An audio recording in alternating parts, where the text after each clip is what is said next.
Dear viewers, Newton drawing tone চ্যানেলের পক্ষ থেকে আমি রশিদ নিউটন আপনাদেরকে সাদর সম্ভাষণ জানাচ্ছি। আপনারা যারা আমার চ্যানেলের আমার সঙ্গে থেকে আমাকে উৎসাহিত করে চলেছেন, তাদেরকে অনেক অনেক ধন্যবাদ এবং কৃতজ্ঞতা। আমি প্রায় প্রতিদিনই কোনো না কোনো ভিডিও আপনাদের দেবার চেষ্টা করছি। আপনাদের ঠিক কেমন লাগছে জানি না, তবে আমি আমার সাধ্যমতো চেষ্টা করে যাচ্ছি। যারা আসলে ড্রয়িং শিখতে চান বা ড্রয়িং চর্চা করতে চান, তাদের জন্য আমার এই চ্যানেল। তো আমি আপনাদের শেখাচ্ছি ঠিক তা নয়, আমি নিজে শিখছি, তবে যা শিখছি আপনাদের সঙ্গে নিয়ে শিখছি।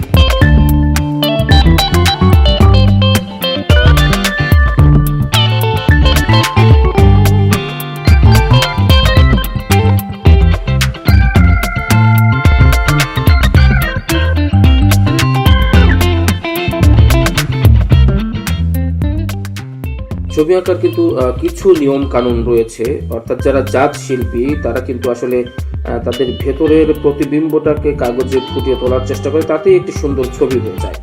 তবে কিছু নিয়ম কানুন কিন্তু রয়েছে, আর্টেরও কিন্তু কিছু গ্রামার রয়েছে।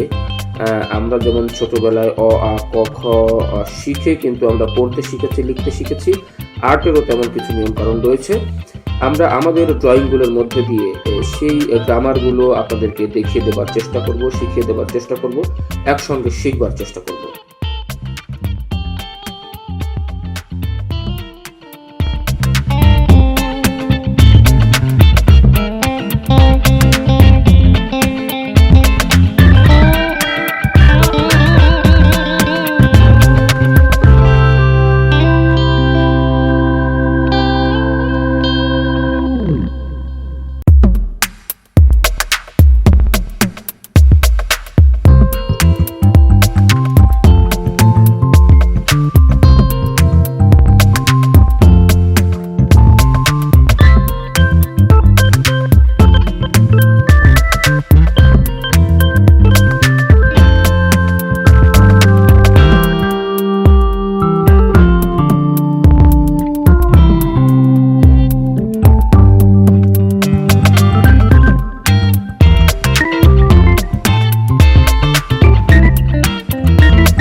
ডিয়ার ভিউয়ার্স, ড্রয়িং এমন একটি শিল্প, অর্থাৎ চিত্রাঙ্কন এমন একটি শিল্প যার মাধ্যমে আমাদের প্রতিভা যেমন বিকশিত হয়, প্রকাশিত হয়, তেমনি আমাদের ভেতরের যে একটি আকুতি, অর্থাৎ মুখের ভাষা ব্যবহার না করেও পেন্সিল, পেন বা রং তুলিতে যে মনের ভাব ব্যক্ত করা যায়, এটি কিন্তু ড্রয়িংয়ের একটি অন্যতম বৈশিষ্ট্য।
ডিয়ার ভিউয়ার্স, শেষ হয়ে এলো আমাদের আজকের ড্রয়িং।